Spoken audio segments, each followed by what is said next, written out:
जय हिंद दोस्तों, हम चर्चा कर रहे हैं संविधान की, जिसमें हमारा टॉपिक चल रहा है नागरिकता यानी सिटीजनशिप। तो सिटीजनशिप के बारे में हम विस्तृत चर्चा करेंगे और इसमें जानेंगे क्या हमारे इसमें संविधान में क्या क्या प्रावधान दिए गए हैं नागरिकता से संबंधित। तो सबसे पहले हम बात करते हैं नागरिकता की। तो नागरिकता भारतीय संविधान के भाग 2 और संविधान के अनुच्छेद 5 से 11 के बीच में इसमें हमारे संविधान में प्रावधान दिए गए हैं जो नागरिकता को दर्शाते हैं। नागरिकता से जुड़े हुए भारतीय संविधान के अनुच्छेद कितने 5 से 11 के बीच में जो प्रावधान है वो नागरिकता से जुड़े हुए हैं। अब यहाँ पे बात आती है कि नागरिकता आखिर क्या है और नागरिक क्यों है, कौन है आखिर नागरिक। तो इसके बारे में चर्चा करते हैं। तो नागरिकता राज्य और व्यक्ति के बीच संबंधों का निर्धारण करता है। मतलब जो नागरिकता है यानी सिटीजनशिप, नागरिकता राज्य और व्यक्ति के बीच संबंधों का निर्धारण करता है। मतलब व्यक्ति और राज्य के बीच में क्या क्या संबंध है, उनके बीच में अगर संबंधों का निर्धारण कौन करता है, नागरिकता किसी व्यक्ति और जो राज्य है, राज्य मतलब देश, तो देश के बीच में जो संबंध है, उनके बीच में जो संबंध है उनका निर्धारण कौन करता है, नागरिकता करता है। अब किसी भी देश में, जैसे भारत भी है, तो भारत में 2 प्रकार से लोग रहते हैं। 2 प्रकार के कौन कौन से? सबसे पहले रहते हैं नागरिक और विदेशी। तो नागरिक कौन होते हैं? तो बात आती है कि नागरिक कौन है। तो नागरिक वो व्यक्ति हैं, नागरिक वो होते हैं जिन्हें सभी सिविल और राजनीतिक अधिकार प्राप्त होते हैं, जिन्हें सभी सिविल यानी जन अधिकार प्राप्त होते हैं और सभी यहाँ पर राजनीतिक अधिकार प्राप्त होते हैं, उसे बोलते हैं हम क्या, नागरिक। और विदेशी वो होते हैं जो भारत में नहीं रहते और उन्हें सभी सिविल और राजनीतिक अधिकार प्राप्त नहीं होते। अब यहाँ पे बात आती है कि जो विदेशी होते हैं, विदेशी कितने प्रकार के हैं? विदेशी 2 प्रकार के होते हैं। सबसे पहले होते हैं विदेशी मित्र। जो विदेशी है, तो विदेशी 2 प्रकार के होते हैं। सबसे पहले होते हैं विदेशी मित्र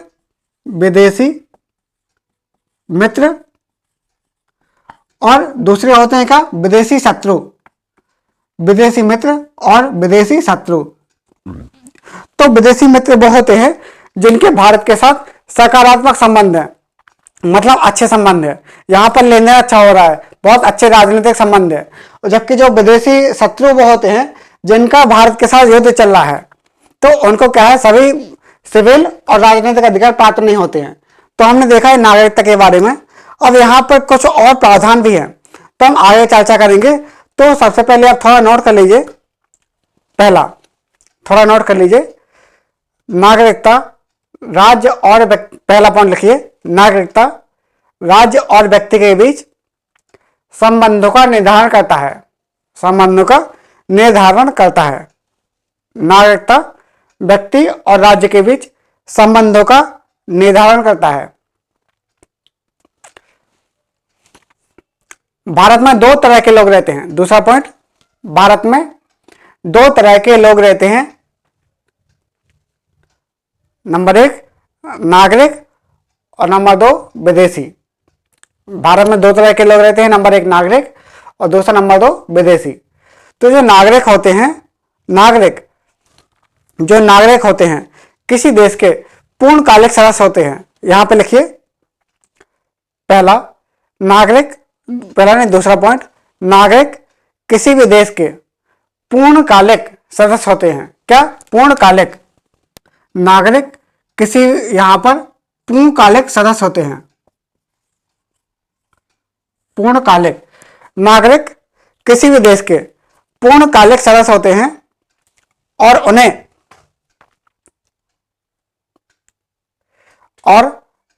उन्हें देश के सभी सिविल और राजनीतिक अधिकार प्राप्त होते हैं। साथ ही साथ देश और संविधान के प्रति नागरिकों की श्रद्धा और कर्तव्यों का निर्धारण होता है। देश और संविधान के प्रति नागरिकों की श्रद्धा और कर्तव्यों का निर्धारण होता है। हमने देखा भी है नागरिक। अब जो होता है विदेशी, विदेशी क्या होते हैं? तो सबसे पहले हम बात करते हैं विदेशी की। तो दूसरी ओर जो विदेशी होते हैं, विदेशी उनको सभी सिविल और राजनीतिक अधिकार प्राप्त नहीं होते। लिखिए, जो विदेशी होते हैं किसी अन्य देश के नागरिक होते हैं। विदेशी किसी अन्य देश के नागरिक होते हैं, विदेशी किसी अन्य देश के नागरिक होते हैं और उन्हें सभी सिविल और राजनीतिक अधिकार प्राप्त नहीं होते। उन्हें सभी सिविल और राजनीतिक अधिकार प्राप्त नहीं होते। अब विदेशी दो प्रकार से होते हैं। सबसे पहले विदेशी मित्र और विदेशी शत्रु। जो विदेशी मित्र होते हैं इसके बारे में लिखिए। जो विदेशी मित्र होते हैं, विदेशी मित्र वो व्यक्ति होते हैं जिनका किसी उनके देश के साथ सकारात्मक संबंध होता है। मतलब जिस देश के वो व्यक्ति हैं उनका उनके साथ सकारात्मक संबंध होता है। और दूसरा कौन सा है? विदेशी शत्रु। ऐसे व्यक्ति होते हैं जिनका उनके देश के प्रति जो युद्ध चल रहा हो, मतलब उनके देश और भारत में क्या है, युद्ध चल रहा हो, तो उसे क्या बोलेंगे? विदेशी शत्रु। तो इनको क्या है? सिविल और राजनीतिक अधिकार प्राप्त नहीं होते। तो यहां पे लिखिए, विदेशी मित्र वो होते हैं जिनका देश के साथ सकारात्मक संबंध होता है, जबकि विदेशी शत्रु वो होते हैं जिनका भारत के साथ युद्ध चल रहा है। जिनका भारत के साथ युद्ध चल रहा है तो उसे हम क्या बोलते हैं? विदेशी शत्रु। ठीक है, अब इसके बारे में हम चर्चा करते हैं। दूसरा लिखिए, भारतीय संविधान के भाग 2 और अनुच्छेद 5 से 11, अनुच्छेद 5 से 11, अनुच्छेद 5 से 11 के बीच में भारतीय संविधान के भाग 2 और अनुच्छेद 5 से 11 के बीच में नागरिकता के बारे में प्रावधान से संबंधित है, मतलब इससे जुड़े हुए हैं। ठीक है, अब यहां पर एक नोट लिख लीजिए। नोट, नागरिक शब्द की भारतीय संविधान में कोई स्पष्ट परिभाषा नहीं है। नागरिक शब्द की भारतीय संविधान में कोई स्पष्ट परिभाषा नहीं है। जो नागरिक हैं, नागरिक शब्द की भारतीय संविधान में कोई स्पष्ट परिभाषा नहीं है। और दूसरा पॉइंट लिखिए उसी में, नोट में, कि नागरिकता संबंधी विषय संघ सूची में है। जो नागरिकता संबंधी विषय क्या है? संघ सूची में है और राज्यों को उनमें कोई अधिकार नहीं है। नागरिकता संबंधी विषय संघ सूची में है और राज्यों को उनमें कोई अधिकार नहीं है। ठीक है, तो हमने ये लिखा। अब बात आती है, हमने अभी देखा नागरिकता के बारे में कुछ बातें। अब नागरिकता के हम एक बात और बताएं। जैसे भारतीय जो नागरिक हैं, भारत में नागरिकता प्राप्त करने के लिए जन्म के आधार को प्राथमिकता दी गई है। यहाँ पे रक्त संबंधों के आधार पर नागरिकता के लिए कोई प्रावधान नहीं है। ठीक है, तो यहाँ पे लिख लीजिए, भारत में नागरिकता प्रदान करने के लिए, भारत में नागरिकता प्रदान करने के लिए जन्म के आधार को प्राथमिकता दी गई है। भारत में नागरिकता प्रदान करने के लिए जन्म के आधार को प्राथमिकता दी गई है, रक्त संबंध के आधार को नहीं। भारत में नागरिकता प्रदान करने के लिए जन्म के आधार को प्राथमिकता दी गई है, जबकि रक्त संबंध के आधार को नहीं। ठीक है, तो हमने इतना देखा। अब हम चर्चा कर रहे हैं नागरिकता से जुड़े हुए संवैधानिक प्रावधान।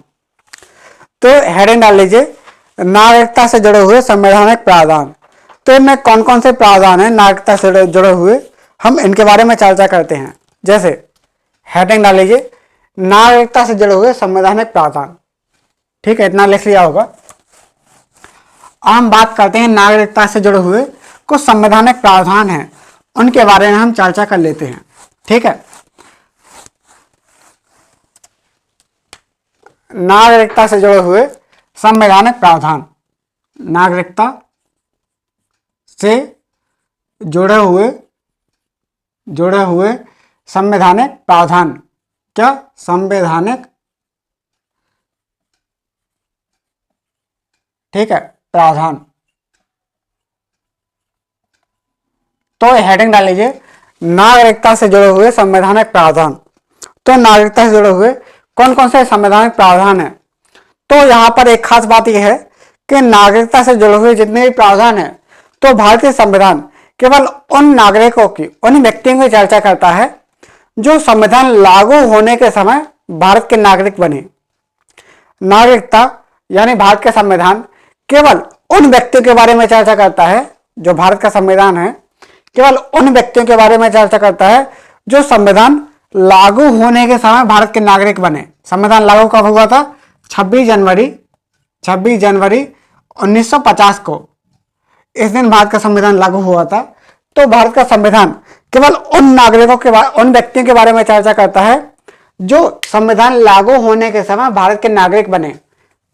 और नागरिकता से जुड़े हुए जितने भी प्रावधान हैं उन सबके प्रावधान बनाने की शक्ति किसको? संसद को दी गई है कि संसद नागरिकता से जुड़े हुए सभी प्रावधान बनाए। तो भारतीय संविधान में केवल उन व्यक्तियों के बारे में चर्चा की गई है जो 26 जनवरी 1950 को यानी संविधान लागू होने के समय भारत के नागरिक बने। ठीक है, अब यहां पे हम बात करते हैं अनुच्छेद 5 की। ठीक है, तो अगर हम अनुच्छेद 5 देखें तो सबसे पहले संविधान प्रावधान में देखें तो यहां पर क्या है? भाग 2 और अनुच्छेद 5 से 11। पहला पॉइंट लिखिए, भारतीय संविधान के भाग 2 और अनुच्छेद 5 से 11। पहला पॉइंट लिखिए, भारतीय संविधान के भाग 2 अनुच्छेद 5 से 11। भारतीय संविधान के भाग 2 और अनुच्छेद 5 से 11 तक नागरिकता के बारे में चर्चा की गई है। पहला पॉइंट लिखिए, भारतीय संविधान के भाग 2 और अनुच्छेद 5 से 11 तक नागरिकता के बारे में चर्चा की गई है। इस संबंध में इसमें स्थायी और विस्तृत बंधन नहीं है। मतलब क्या है? यहां पर नागरिकता से जुड़े हुए यहां पर कोई स्पष्ट प्रावधान नहीं है, केवल उन व्यक्तियों के बारे में चर्चा करता है जो संविधान लागू होने के समय भारत के नागरिक बने। और इनमें नागरिकता की समाप्ति और नागरिकता के अधिग्रहण संबंधी कोई चर्चा नहीं है। तो यहां पे लिखिए, भारतीय संविधान केवल उन व्यक्तियों के बारे में चर्चा करता है।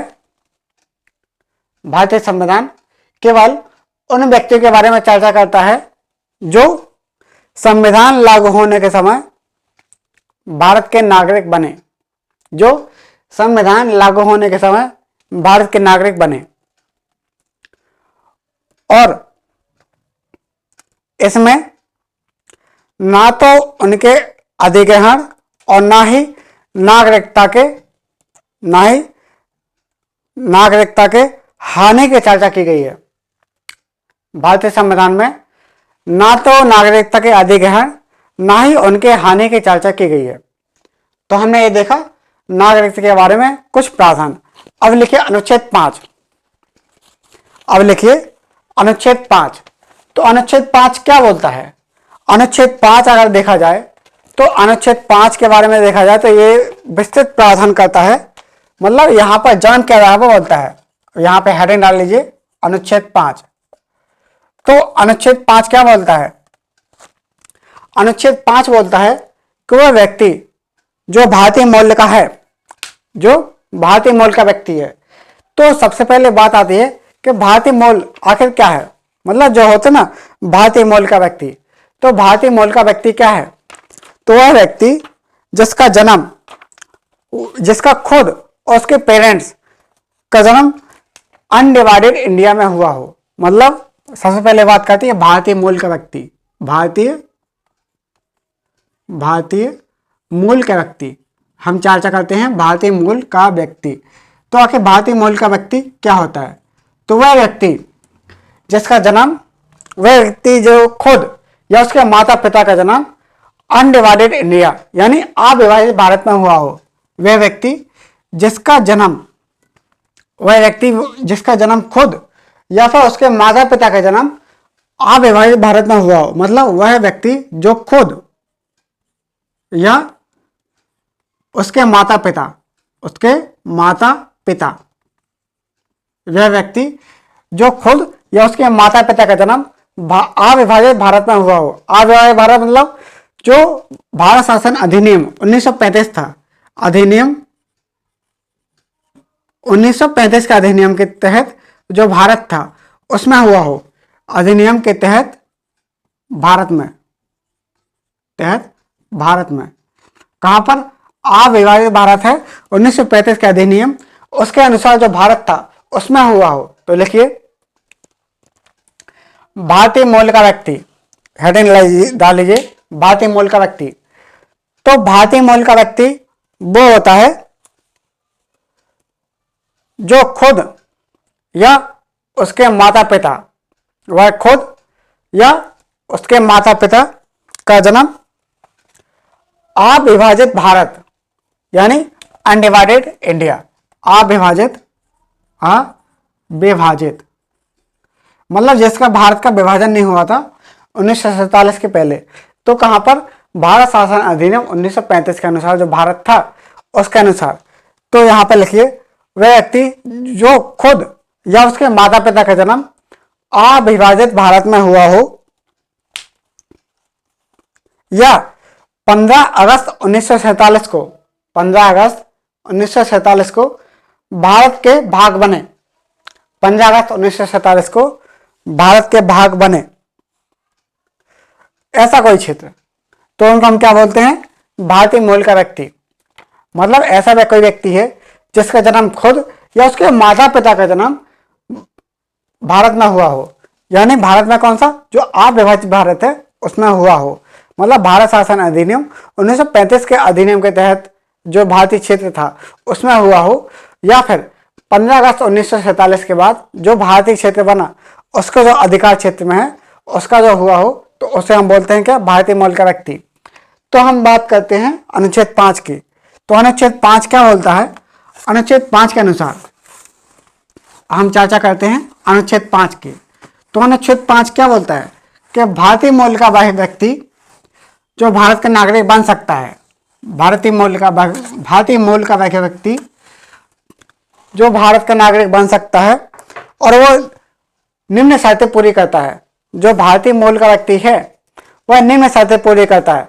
सबसे पहले उसका जन्म भारत में हुआ हो, या फिर उसके माता पिता उनका जन्म भारत में हुआ हो, या फिर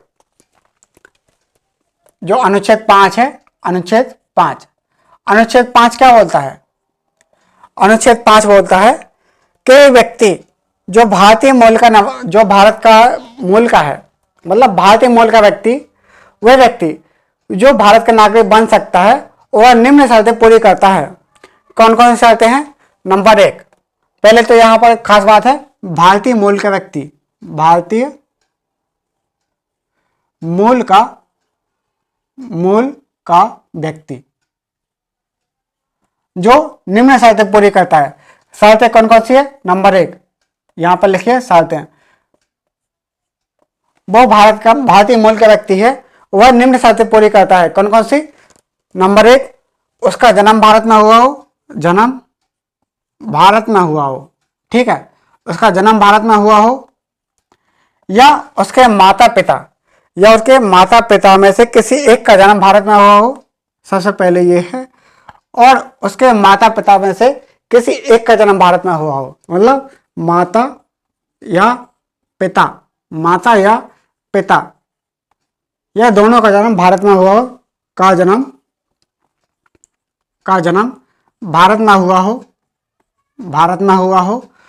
और तीसरी शर्त क्या है कि संविधान लागू होने के 5 वर्ष पूर्व से वह भारत में रह रहा हो। मतलब जो भारत का संविधान कब लागू हुआ था, 26 जनवरी 1950 को संविधान लागू होने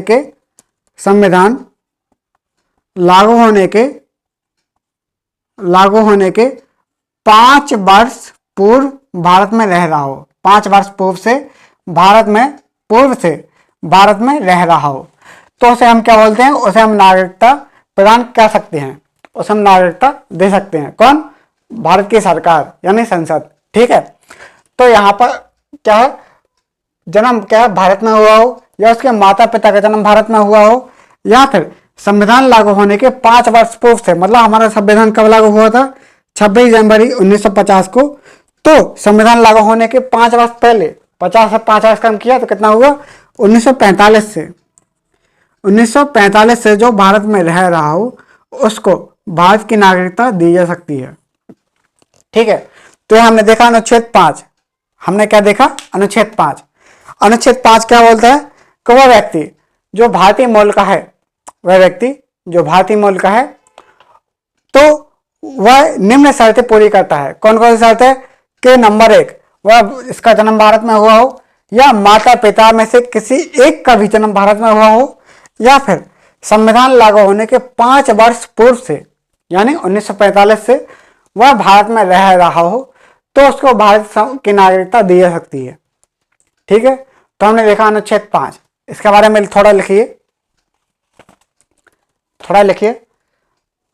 एक व्यक्ति जो भारतीय मूल का हो, एक व्यक्ति जो भारतीय मूल का हो, एक व्यक्ति जो भारतीय मूल का हो, और एक व्यक्ति जो भारतीय मूल का हो, और निम्नलिखित में से कोई भी एक शर्त पूरी करता हो, और इन 3 में से कोई एक शर्त पूरी करता हो। नंबर 1, उसका जन्म भारत में हुआ हो, उसका जन्म भारत में हुआ हो, या उसके माता पिता में से किसी एक का जन्म भारत में हुआ हो, उसका जन्म भारत में हुआ हो, या उसके माता पिता में से किसी एक का जन्म भारत में हुआ हो, या संविधान लागू होने के 5 वर्ष पूर्व से, संविधान लागू होने के 5 वर्ष पूर्व से यानी 1945 से भारत में रह रहा हो, तो उसे भारत की नागरिकता दी जा सकती है। ठीक है, तो हमने ये देखा अनुच्छेद 5। अब हम बात करते हैं अनुच्छेद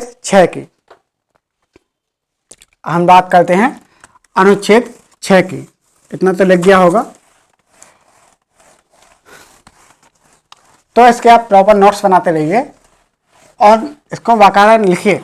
ठीक है, और साथ में पुराने पेपर हैं उनको सॉल्व करते रहिए, तो क्या है, थोड़ा आइडिया मिलता रहेगा कि हमारी तैयारी किस प्रकार से चल रही है, हम क्या क्या गलती कर रहे हैं, तो हमको पता चलता रहेगा। ठीक है, हम चर्चा करते हैं अनुच्छेद 6 की। अनुच्छेद 6 क्या बोलता है? अनुच्छेद 6 बोलता है कि वह व्यक्ति जो पाकिस्तान से भारत आया हुआ हो, मतलब ऐसा कोई व्यक्ति है जो, अनुच्छेद 6 पहले हेडिंग डालो, अनुच्छेद 6। अनुच्छेद 6 क्या बोलता है? अनुच्छेद यानी आर्टिकल 6, अनुच्छेद 6 बोलता है कि वह व्यक्ति जो पाकिस्तान से भारत आया हुआ हो, या जो पाकिस्तान से भारत आया है। ठीक है, कोई व्यक्ति है जो पाकिस्तान से भारत आया,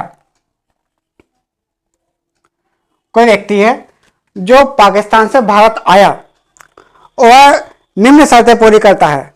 कौन कौन सी? सबसे पहले जो व्यक्ति जो पाकिस्तान से भारत आया और वह जिसके माता पिता या दादा दादी अविभाजित भारत में पैदा हुए हों, मतलब वह व्यक्ति जो पाकिस्तान से भारत आया और जिसके माता पिता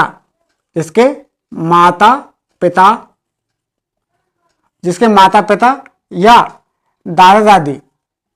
दादा दादी, वह व्यक्ति जो पाकिस्तान से भारत तो आ गया और जिसके माता पिता या दादा दादी इनका जन्म भारत में हुआ हो, किसमें? अविभाजित भारत में हुआ हो, जिसका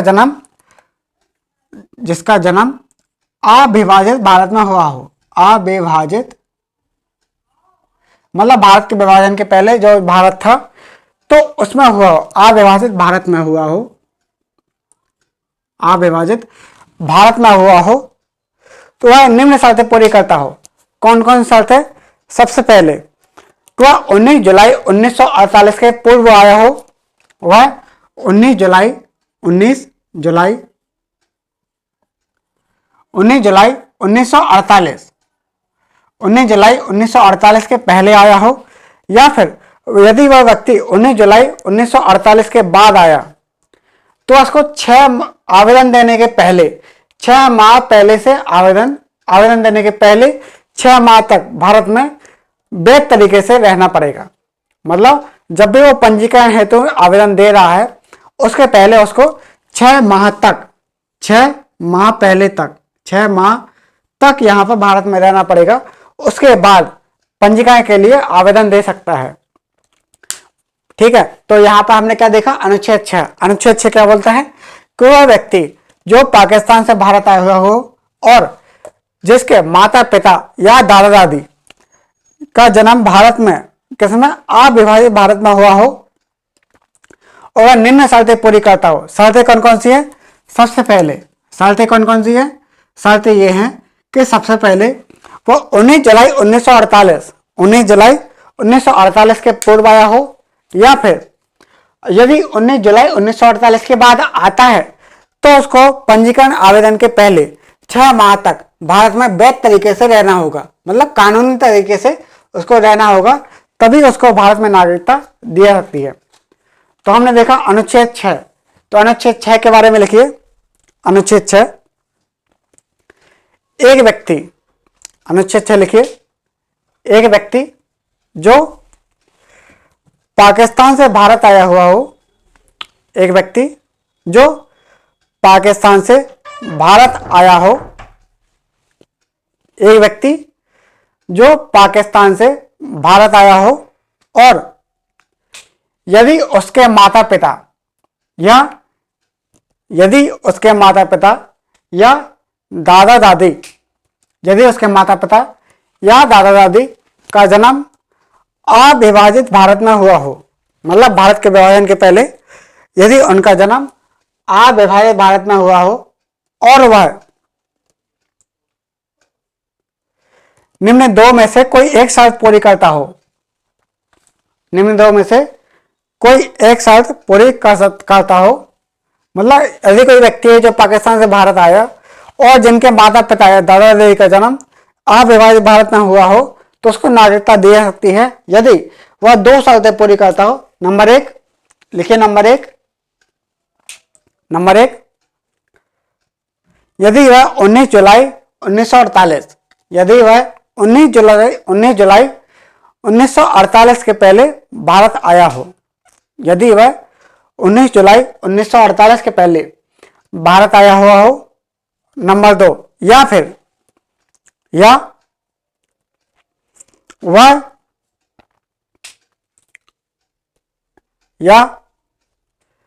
यदि वह 19 जुलाई 1948 के बाद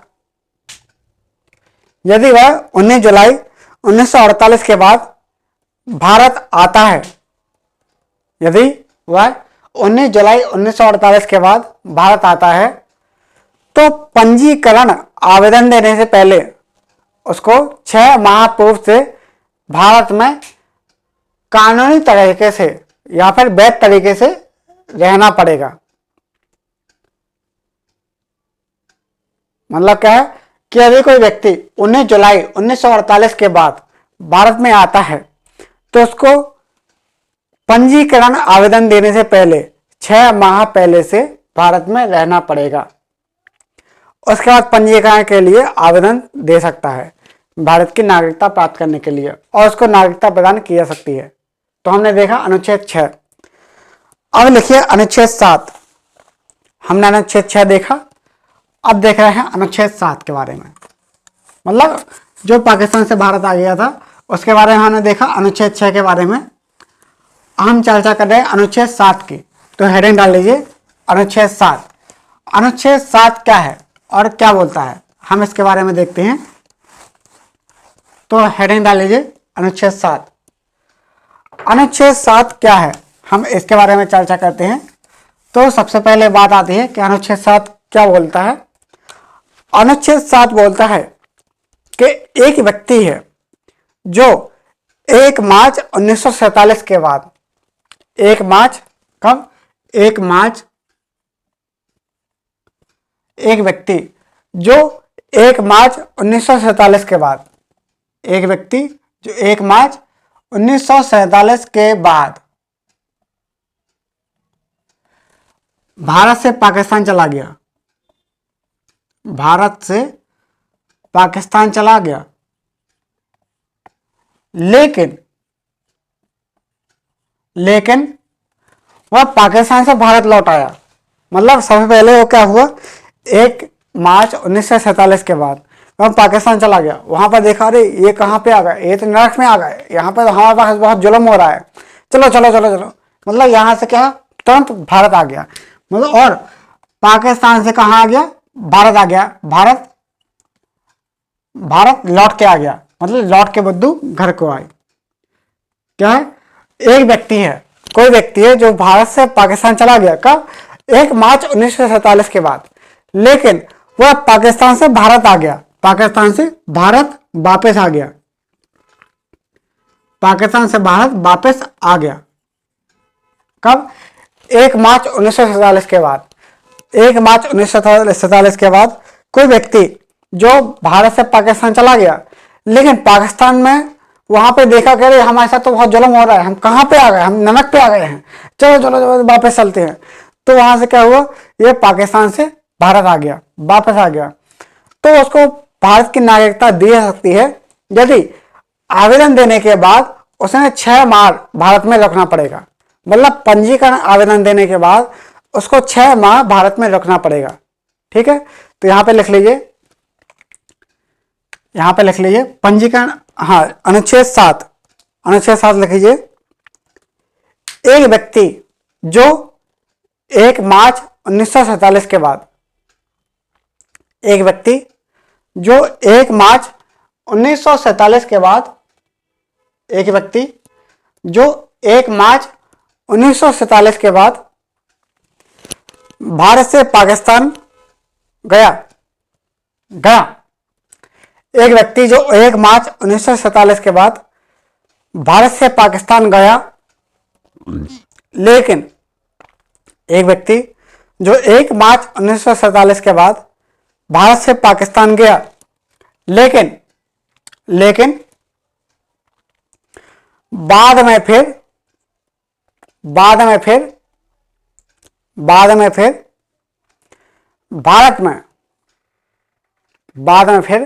भारत में पुनर्वास यानी रहने के लिए आ गया। पहले भारत से पाकिस्तान चला गया और वहां पे देखा कि अरे यहाँ पे तो सही नहीं आ गया, तो वहां से लौट के आ गया, तो पाकिस्तान से भारत आ गया, वापस लौट कर आ गया,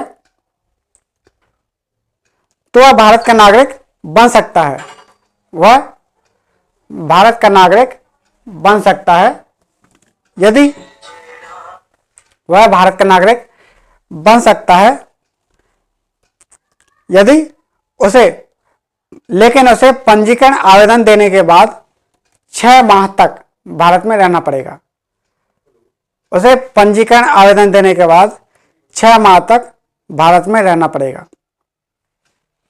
ठीक है, तो हमने देखा अनुच्छेद 7। अब बात करते हैं अनुच्छेद 8 की। अनुच्छेद 8 क्या बोलता है? अनुच्छेद 8 बोलता है कि एक व्यक्ति जिसके माता पिता या दादा दादी, अगर कोई व्यक्ति है जिसके माता पिता या दादा दादी, अनुच्छेद 8 के अटेंड लीजिए कि अनुच्छेद 8 क्या है। यहां पर क्या था? अनुच्छेद 7 था। अब हम चर्चा कर रहे हैं अनुच्छेद 8 की। तो अनुच्छेद 8 के बारे में हम थोड़ा पढ़ेंगे क्या है।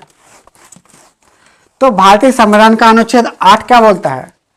तो भारतीय संविधान का अनुच्छेद 8 बोलता है कि अगर कोई व्यक्ति जिसके माता पिता या दादा दादी, अनुच्छेद 8 क्या बोलता है?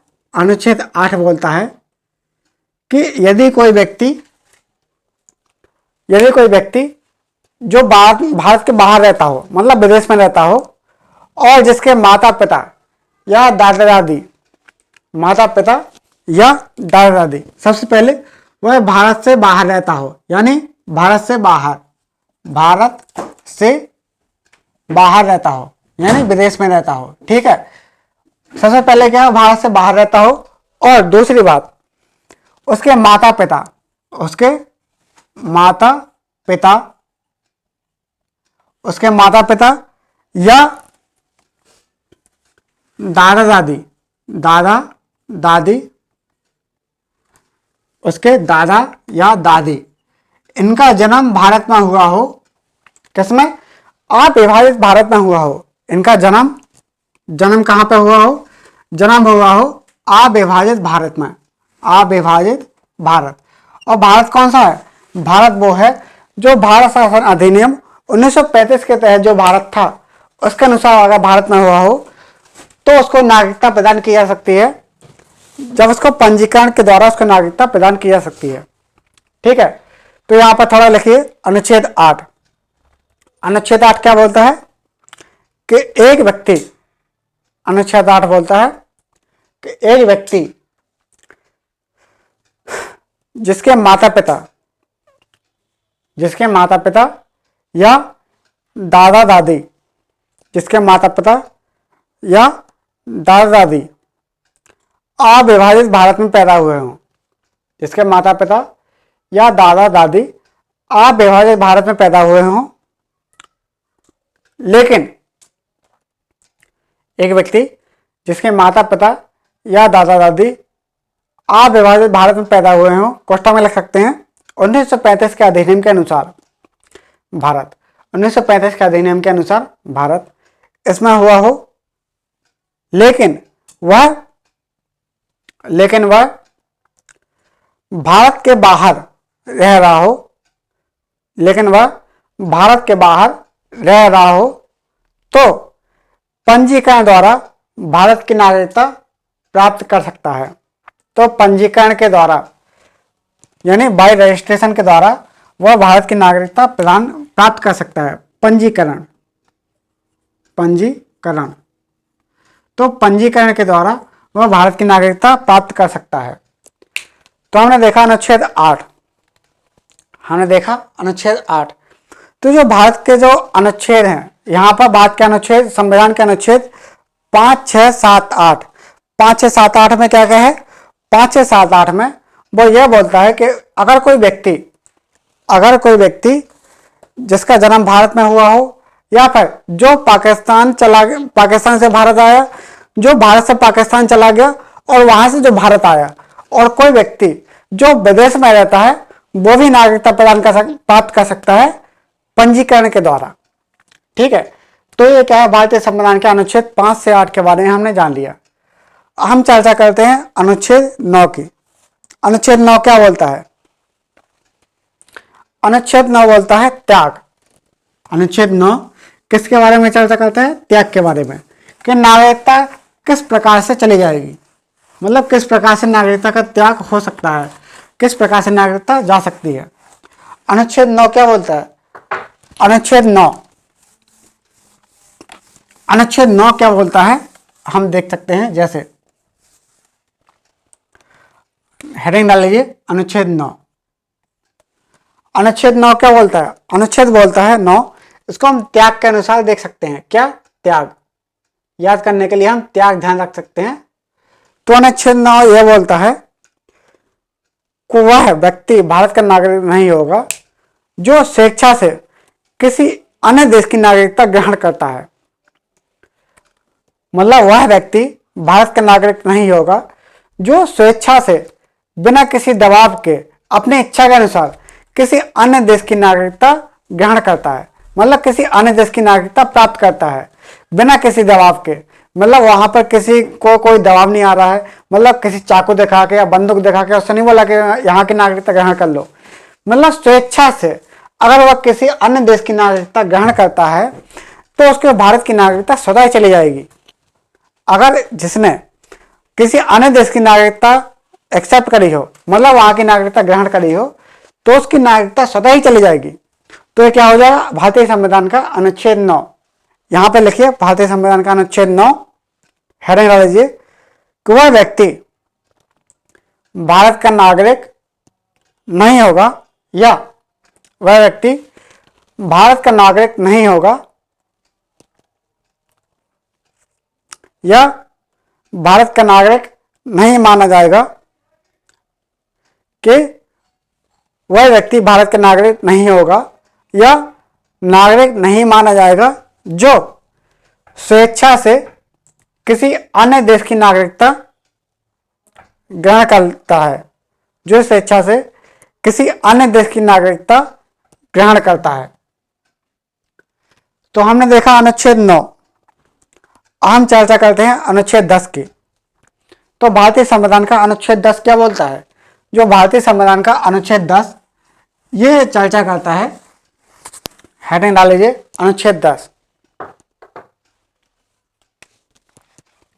अनुच्छेद 10, अनुच्छेद 10 क्या बोलता है?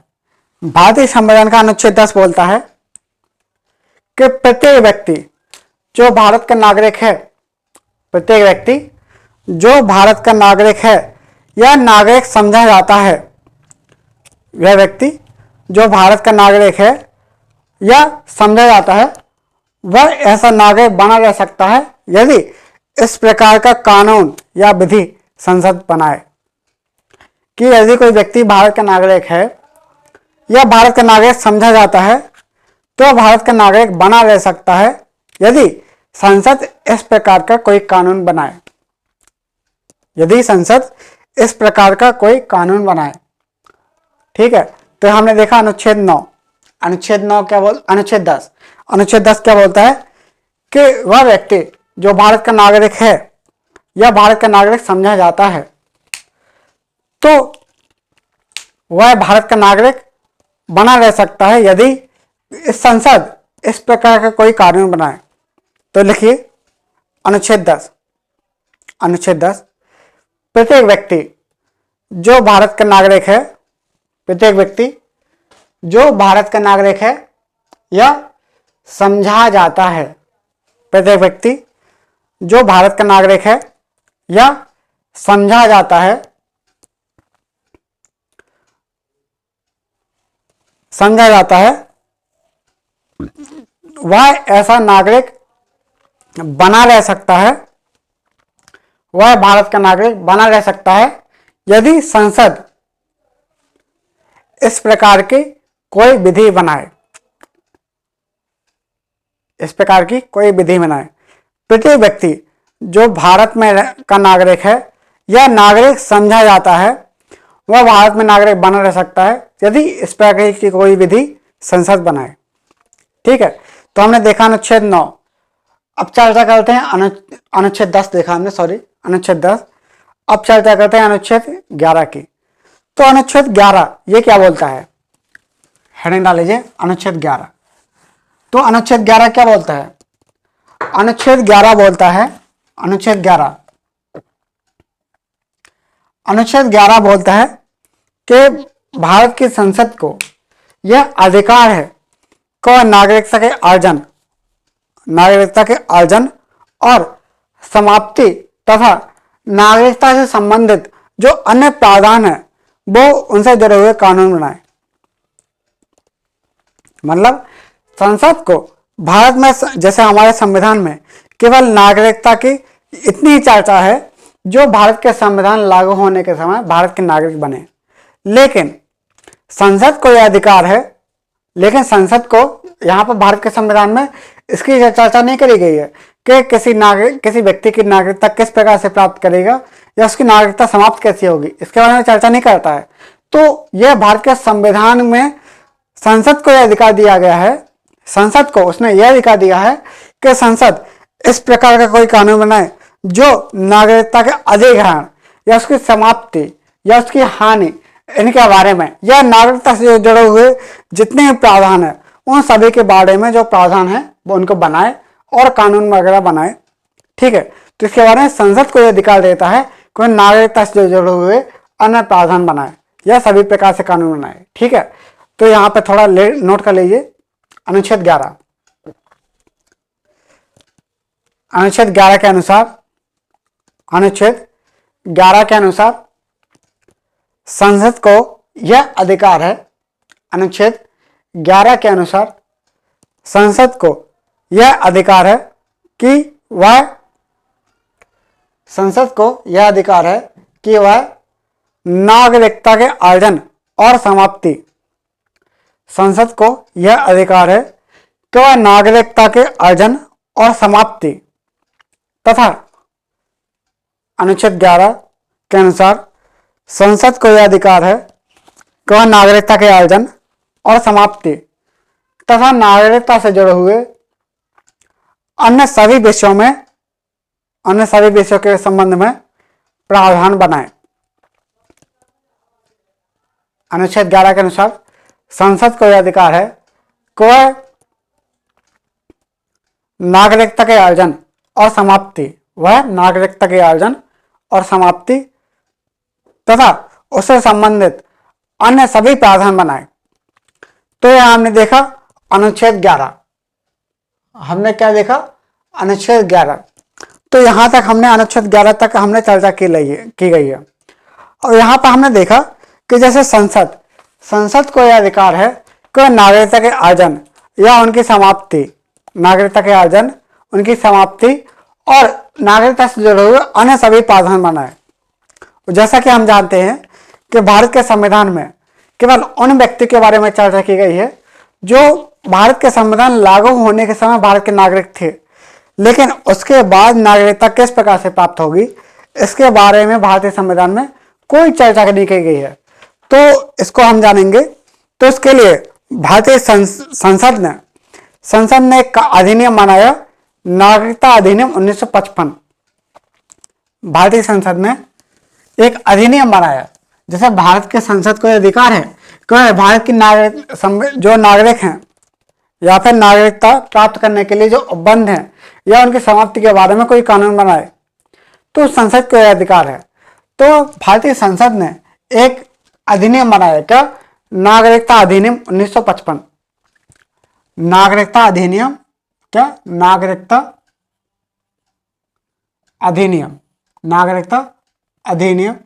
1955 बनाया। भारतीय संसद ने नागरिकता अधिनियम 1955 बनाया, जिसमें बीच बीच में कुछ संशोधन भी होते रहे। जैसे आज तक हम देखेंगे तो नागरिकता अधिनियम 1955 बनाया और इसमें संशोधन भी होते रहे। संशोधन कब हुए? जैसे 1986,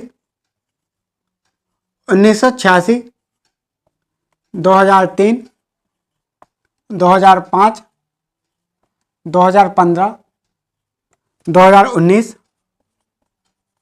मतलब क्या है, और के अलावा भी इसमें क्या है, कुछ संशोधन होते रहे। ठीक है।